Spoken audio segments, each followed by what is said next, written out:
So when I tell you that we live in the most beautiful place on the planet, this is what I mean.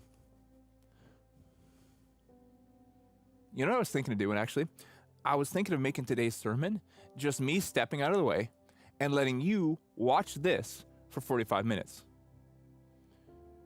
Because here's the truth, that would be good for your soul. But I do have a few things I want to talk about. Specifically, I want to tell you that in all the years that I've been involved at Southside Church, and there's been many of them, that there's a day that I'm going to remember forever, and that is November 28th, All is Bright, 2020. To me, it was such a powerful day because we established the question that we're going to answer as a church, and then we answered it. See, I really believe that when you walk through a year like we have in 2020, you need to respond to the adversity. And I think there's one or two ways that we can respond. And the first is to throw up our hands in the air and say, why me? Why us? And the second way that we can respond is come together, support each other, love each other, help each other, pray for one another, and then roll up our sleeves and ask, what now? What now? And that's the question that we established on November 28th, All is Bright, 2020. And then we answered it. And the answer, of course, is impact. Southside Church has always been about making an impact on three different levels. Number one, we want to make a tangible impact in this world. Because the truth is, people don't really care how much you know until they know how much you care. There's men and women, boys and girls, families in our city, in this world, who desperately need a helping hand. And what we decided to do is to take the generosity that God has poured into our lives and be generous to lend that helping hand to others. It's funny because I've said before that even though we can't fix everything, we just know that we want to do something. But what I've noticed is that over and over and over again, through the efforts of Southside Church, God has taken the something that we do and he's changed everything in someone's life, in someone's marriage, in someone's family. So we want to make a tangible impact. Secondly, we want to make a relational impact. I think it was about 5 years ago that prognosticators and preachers like me started to tell you that we lived in the most isolated, lonely culture in human history. So much so that a few years ago, the government of Great Britain actually appointed a minister of loneliness after they did a survey and found out that 9 million people in Great Britain describe themselves as profoundly lonely every day. And surveys were done around the world to figure out where was this loneliness being felt on the most profound level. And what most people thought was that the surveys would reveal that it was mostly older people, senior citizens that felt exceptionally lonely. And what they found instead, though, was that it was 16 to 24-year-olds that felt the most profound sense of isolation. Like it turns out that they found that all their social media connections didn't give them a sense of community and that their likes didn't equal a feeling of being loved. And the ramifications are massive, right? Like emotionally and also physically. Medical experts have said that the physical effect of isolation is equal to that of smoking 15 cigarettes a day. Okay, so I want you to think about that for a second. So we're walking into 2020 with the full knowledge that we live in an incredibly lonely, incredibly isolated world. And that it doesn't just affect one age group, but it affects all age groups. Well, then here comes 2020. And here comes a divisiveness that I've never seen before in my lifetime. Here comes a polarization. Here comes enmity. Here comes this cancel culture, right? Isn't it amazing? In an incredibly isolated and lonely culture, we see the emergence of the cancel culture, which is like, if you say something that I don't agree with, if you do something that I don't agree with, if you believe something that I don't agree with, I'm going to cancel you. For all intents and purposes, my goal is that you would cease to exist. Imagine that stepping into a world where there's way too many people already who feel like they're invisible. Well, we decided at Southside Church that we were just going to love one another because that's what Jesus says we're supposed to do. Like the other day, I had somebody say to me, I see you guys are building a church on South Sumas and Vetter Road. And I said, yeah, because I didn't want to correct him. But that's not actually true, is it? Because the church isn't a building, the church is a people. Like, the church is not a what, the church is a who. So what are we building there? I think what we're building there is we're building a home away from home. That when people walk in for the in-person experience, or when people receive the message that is broadcast from that home all over the world, that they will understand that you don't have to believe like we believe to belong. You don't have to behave like we behave to belong. Welcome. See, here's the message that the world needs right now. That we need to come together, that there's exponentially more reasons for us to come together in this moment than should ever be able to tear us apart. So we want to make a relational impact. And finally, we want to make a spiritual impact, right? We're a gospel preaching church. We're a Jesus believing church. We're a John 3:16 quoting church. For God so loved the world that he gave his one and only son, that whoever believes in him will not perish but have everlasting life. Man, that's good news. That Jesus Christ, the Son of God, stepped into human history. He lived, died, and he rose again. And get this, it means that our past is forgiven and our eternity is secure. Think about that for a second. Our past forgiven, our eternity secure. So what's in between our forgiven past and our secure eternity? Our life. And because Jesus died and rose again, he also fills our life right now with a sense of wonder. I'm more convinced than I ever have been that the message of Jesus Christ, the gospel, John 3:16, is actually the hope of our world. And here we are, near the end of the year. It feels pretty good to say that, doesn't it? Like, I was thinking that at the end of 2020, instead of people having happy New Year's parties, they're going to have don't let the door hit you on the way out 2020 parties, right? And I get that. To be honest, I'm going to be pretty happy to see 2020 go, but at the same time, I'm never going to forget some of the amazing things I've seen in 2020. I'm never going to forget how proud I am to call myself a part of Southside Church through 2020. You know, it's crazy. Like, we pivoted to online church this year, and we've shattered attendance records from any previous year. That even though we pivoted to online church with everything going on in the world, we're shattering financial records as compared to any other year in our history. I'm just so proud of a church that instead of throwing up our hands and asking, why us? We've rolled up our sleeves and asked, what now? And the answer is impact.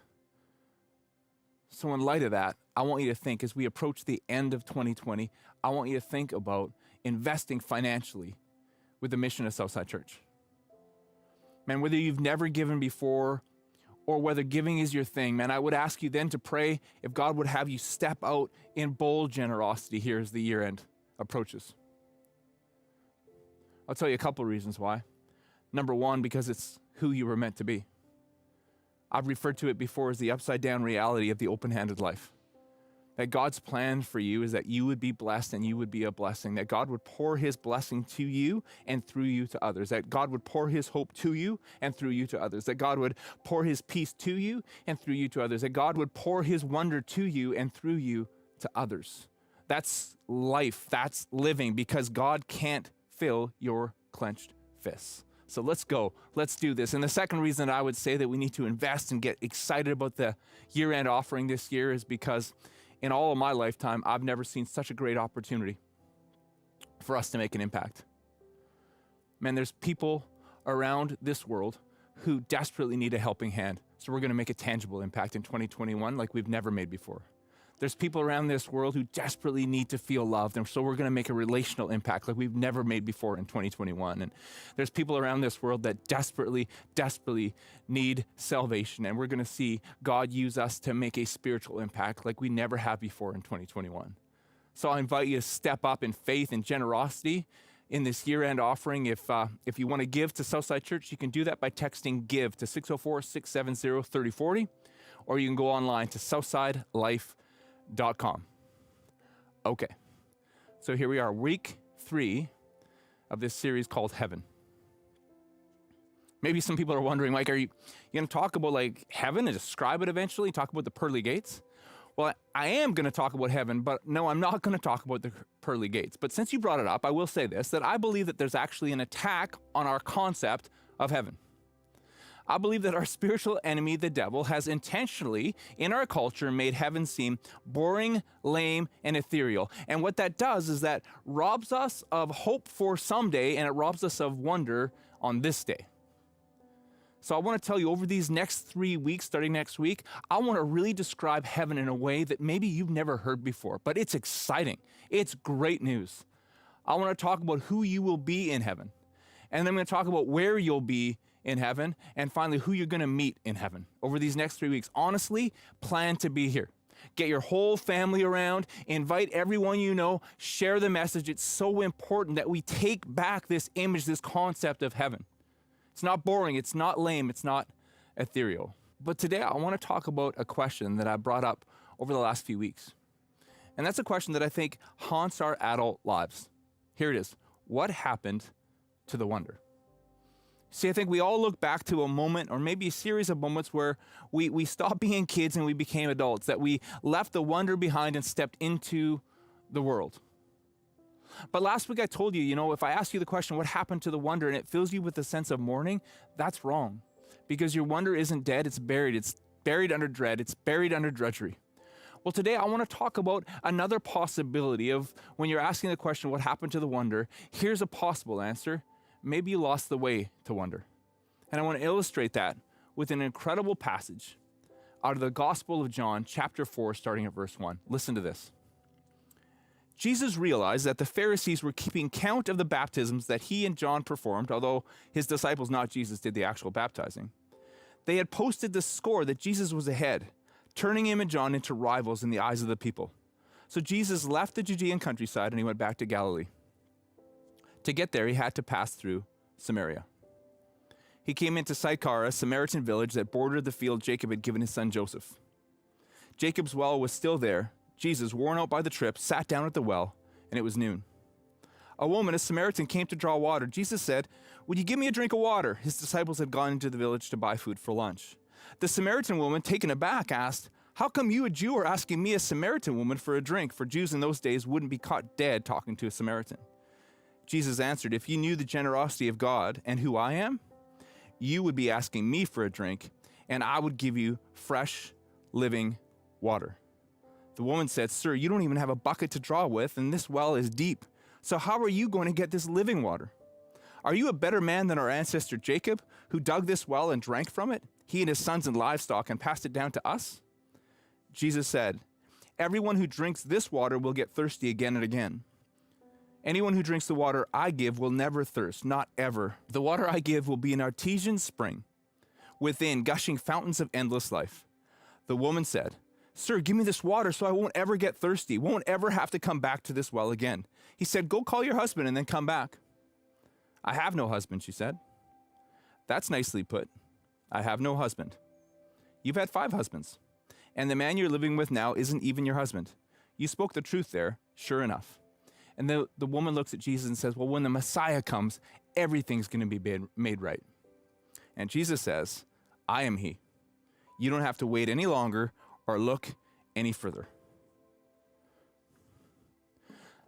So I want to ask you a question today. Have you lost the way to wonder?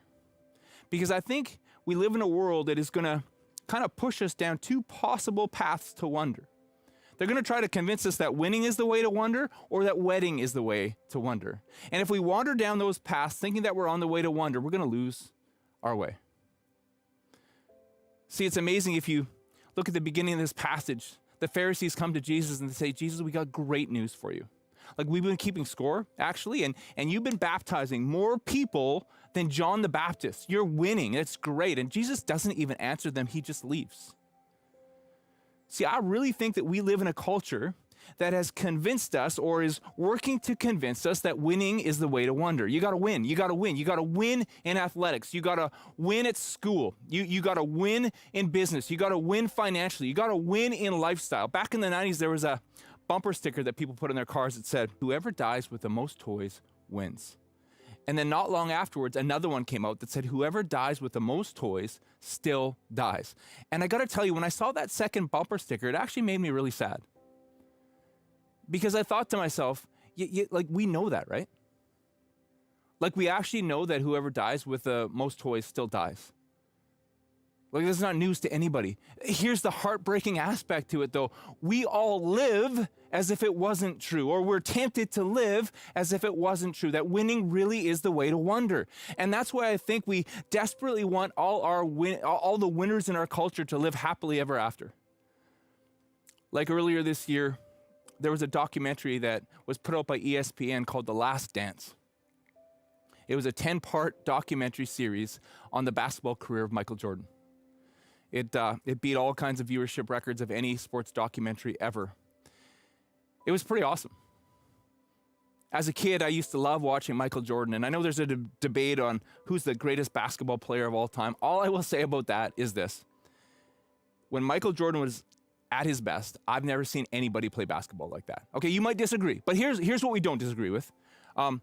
Michael Jordan won a lot. He went to 6 NBA finals and won all 6 of them, and won finals MVP in all 6 of the finals that he won. Okay? And so it was neat to watch kind of a new generation of people be introduced to the career of Michael Jordan. But here's something amazing that I noticed. During the documentary, they interviewed Michael Jordan today, and you're not going to believe what I noticed. Here's what I saw. Do you know that Michael Jordan has aged? Like, he got older. And you say, well, of course he did, Mike. I know, but there was part of me that felt really shocked by that. I don't know what I expected. Maybe I expected him to still look like that kid who was dunking from the foul line. Or the player who switched hands, went from his right hand to his left hand and laid the ball up against Los Angeles Lakers to win his first NBA championship. Or maybe I expected him to be the guy that hit that shot against the Utah Jazz with 5.2 seconds left to secure his 6th and final NBA championship, his 6th and final MVP. I don't know what I expected. Like, what did I expect him to look like? Maybe on some level I expected him to still look like the kid who was dunking from the foul line. Maybe I expected him to look like that player who won his first NBA championship against the Los Angeles Lakers by switching from his right hand to his left hand and laying it in. Or maybe I expect him to still look like that guy who held his follow-through in Game 6 against the Utah Jazz as he hit a shot to secure his 6th and final championship and his 6th and finals MVP. You know, almost like Michael Jordan would spend the rest of his life walking around with that follow-through, and he lived happily ever after, him and the follow-through. He was finally fully satisfied, him and his follow-through, that he was filled with wonder. See, I think we know that's not true, right? Because wonder is an inside thing, and winning is an outside thing. And so we know that winning can really not provide our wonder, and yet we kind of live as if it's not. That's why the sports media will often have these discussions. They'll say, who's the greatest player to never have won a championship? Who's the best hockey player who never won the Stanley Cup? Who's the best golfer who never won a major? Who's the best football player who never won a Super Bowl? And we hear about those stories and we think, man, that's kind of sad. It's kind of sad that person never won a championship. And we think, man, they're probably up at night worrying about it. And you know what? Maybe they are. But can I tell you something that you already know? That whether or not they win that championship has absolutely no relation on their level of fulfillment, their level of deep lasting joy, and their level of wonder. Why? Because winning is an outside thing. Wonder is an inside thing. I guess the most successful football player of all time would be Tom Brady. He's been to 9 Super Bowls and he's won 6 of them. After his 3rd Super Bowl, he sat down with a reporter and he said this: why do I have 3 Super Bowl rings and still think there's something greater out there for me? I mean, maybe a lot of people would say, hey man, this is what it is. I reached my goal, my dream, my life. Me? I think, man, it's got to be more than this. I mean, this can't be what it's all about. And the reporter asked him, well, then what is it all about? And Tom Brady replied, I wish I knew. I wish I knew. See, winning is an outside thing.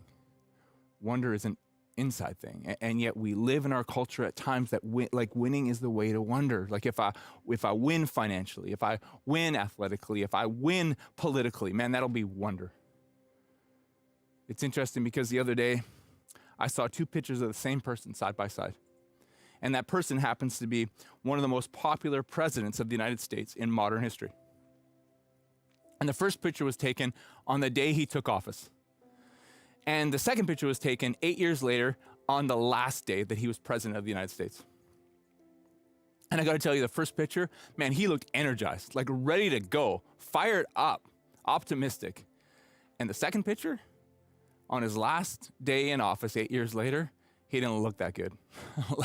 like coaching basketball, I remember looking at players on the court sometimes and they would give me this sign. And what this means, if you're playing basketball, if you're a basketball player, you know this. When you do this, it means sub. Like, get me out of the game. I'm exhausted. I don't have anything left in the tank. And honestly, that second picture looked like he was doing this. Get me out of here.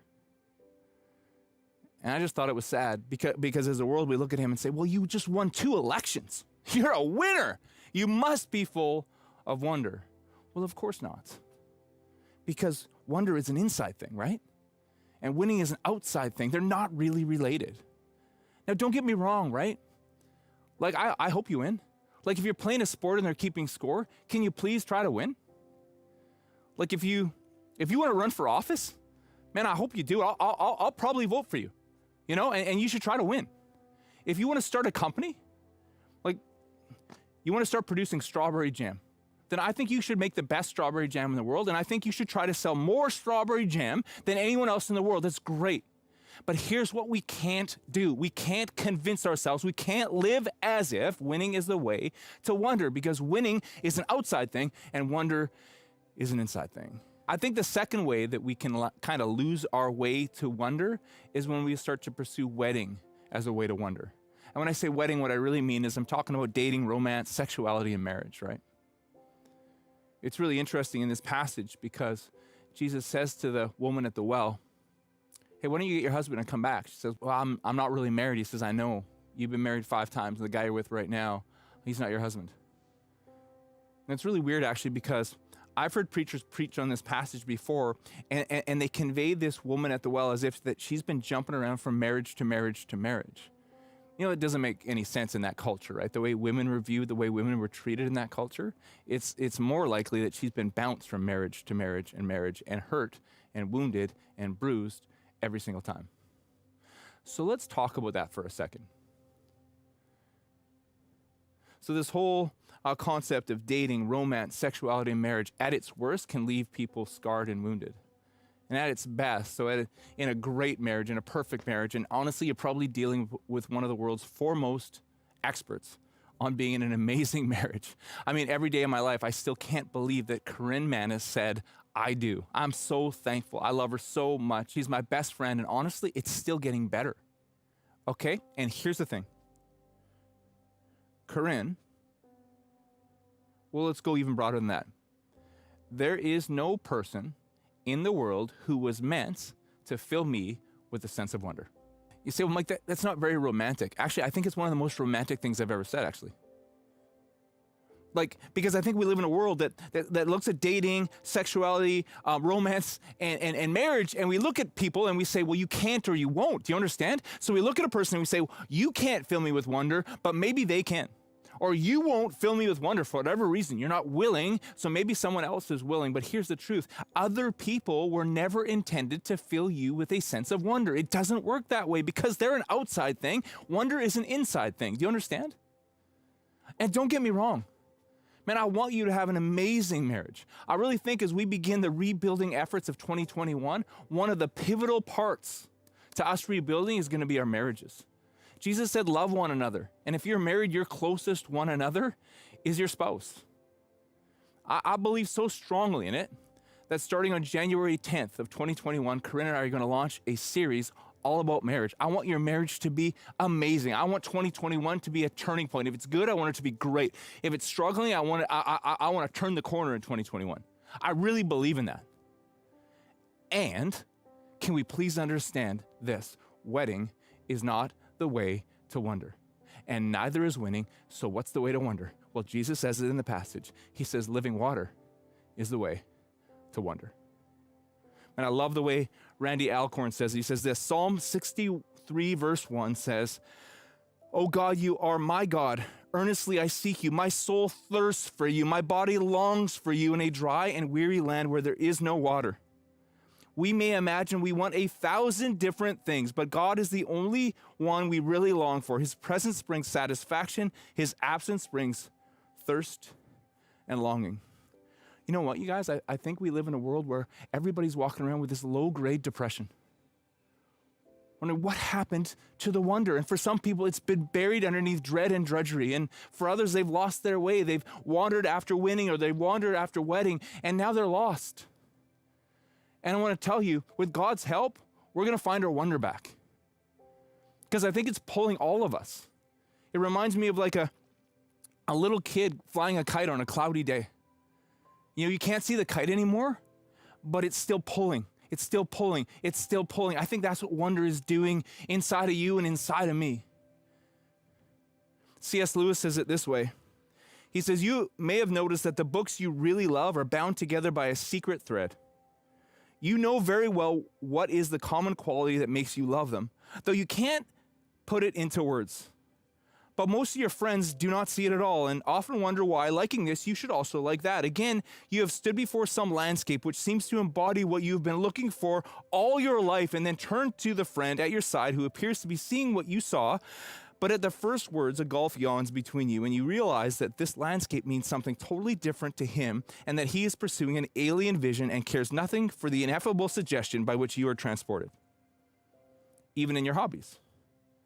Has there not always been some secret attraction which the others are curiously ignorant of? Something not to be identified with, but always on the verge of breaking through. The smell of cut wood in the workshop, or the clip-clap of water against the boat side. Are not all lifelong friendships born at the moment when, at last, you meet another human being who has some inkling, but faint and uncertain even in the best, of that something which you were born desiring? And which, beneath the flux of other desires, and in all the momentary silences between the louder passions, night and day, year by year, from childhood to old age, you are looking for, watching for, listening for. You've never had it. All the things that have ever deeply possessed your soul have been but hints of it. Tantalizing glimpses, promises never quite fulfilled, echoes that died away just as they caught your ear. But if it should ever really become manifest, if there ever came an echo that did not die away but swelled into the sound itself, you would know it. Beyond all possibility of doubt, you would say, here at last is the thing that I was made for. We cannot tell each other about it. It's the secret signature of each soul.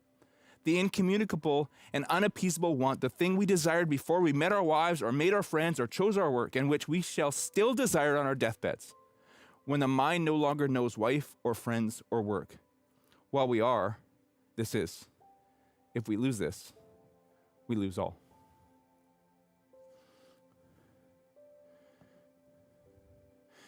It's amazing to me. Over these last few weeks, I've had a number of Southsiders come to me and they talk about what are those moments where they're pulled towards wonder. And I would say that about 90% have talked about being out here, being out in nature.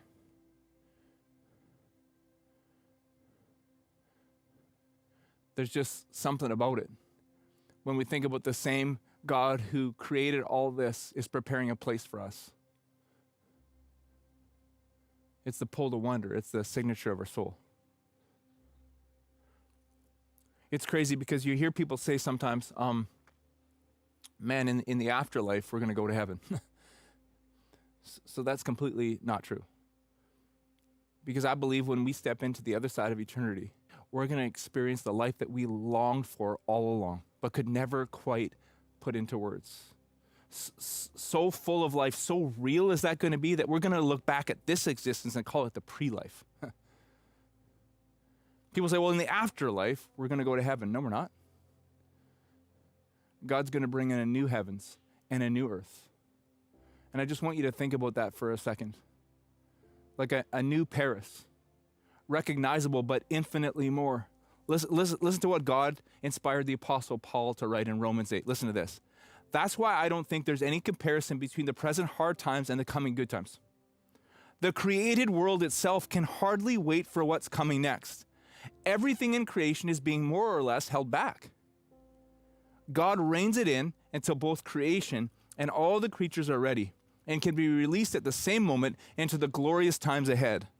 Meanwhile, listen to this. Meanwhile, the joyful anticipation deepens. That's it. A new earth. New Paris, recognizable but more. New Vancouver, recognizable but infinitely more. Architecture beyond our ability to imagine. Restaurants, concerts, music, plays, movies. There's going to be a new Chilliwack, recognizable but infinitely more. There's going to be a new Cultus Lake, recognizable but infinitely more. There's going to be new Rocky Mountains. There's going to be endless adventure, endless exploration, not only in Earth, but through endless galaxies that our God created. So can you imagine it? Like, look at this. Look at it. Like, no wonder we feel such a sense of wonder. Are you kidding me? Look at it.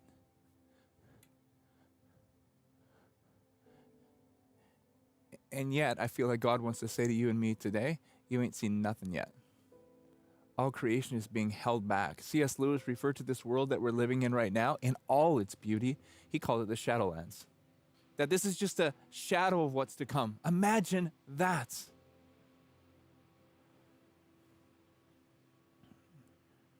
Your longing for wonder is going to be completely and totally and absolutely fulfilled. But I want to go back to something. So what's the way to wonder? What's the way to wonder?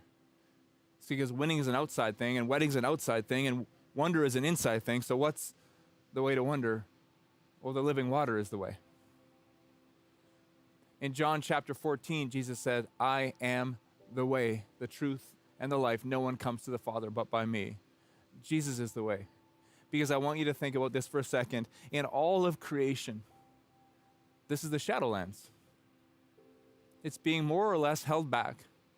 In all of creation, there is only one thing that is not in a state of being held back, that is not in the shadows, and that is a soul saved by Jesus. 2 Corinthians 5:17 says this, if anyone is in Christ, they are a new creation. The old is gone, the new has come. See, wonder is an inside thing. I get it, your body is wearing out, but you're not. And today, right now, when you invite Jesus into your life, the wonder, the shadow is lifted from your soul. He will renew your youth. He will restore your wonder. Winning's not the way. Wedding's not the way. Jesus is the way. He'll give us a hope for someday, but he'll restore our wonder on this day. And so as I close today, I want to tell you again that Jesus is the way to wonder. I don't know who you are. I don't know where you've been. I don't know the places that you've looked for wonder, but I want to suggest to you that all of the places that you've looked have led you to this moment. Jesus is the way. Jesus stepped into human history. He lived, he died, and he rose again for you to restore your soul, to give you wonder that starts on the inside and comes out, to change you, to secure your eternity. Everything that needed to be done has already been done. All you need to do is accept what Jesus died to give you. So I want to give you that opportunity right now. Jesus is the way to wonder. Are you willing to take it? So if you've never invited Jesus into your life, I'm going to pray right now, and I would invite you wherever you are just to pray that prayer along with me. Let's pray. Jesus, thank you. Thank you that you died for me and that you rose again for me. I pray right now that you would save my soul, that you would forgive my sins, and that you would restore my sense of wonder. I pray that you would be my Lord, that as you rose again from the grave, that you would restore me to new life today, tomorrow, and forever. Thank you, Jesus. In your name, amen. Amen. Hey, listen, if you just prayed that prayer for the first time, I want to say that's so incredible. That's so incredible. You do me a favor, by the way. Could you text the keyword life to 604-6, I'm sitting here pretending I'm texting, 604-670-3040. We don't want to stalk you, but you better believe we want to support you. We're here to love one another. So let's do this life together. And I want to talk to all the rest of us. Maybe you've been a Christian your whole life. Can I ask you something? I wonder if you've been living in the Shadowlands again, if you've lost your sense of wonder. And if that's true, I want you to know I'm praying for you. I'm believing for you that God is going to renew your youth. And I want to tell everybody, can you make it a priority to be here these next 3 weeks for church? Set it in your calendar. Invite everyone you know and share the message with everyone that you can. We're going to talk about who you are going to be in heaven, where you're going to be in heaven, and who you're going to meet in heaven. It's going to be 3 messages that you will never forget. I love you. I love you. Hey, you know what? Go have a wonderful day.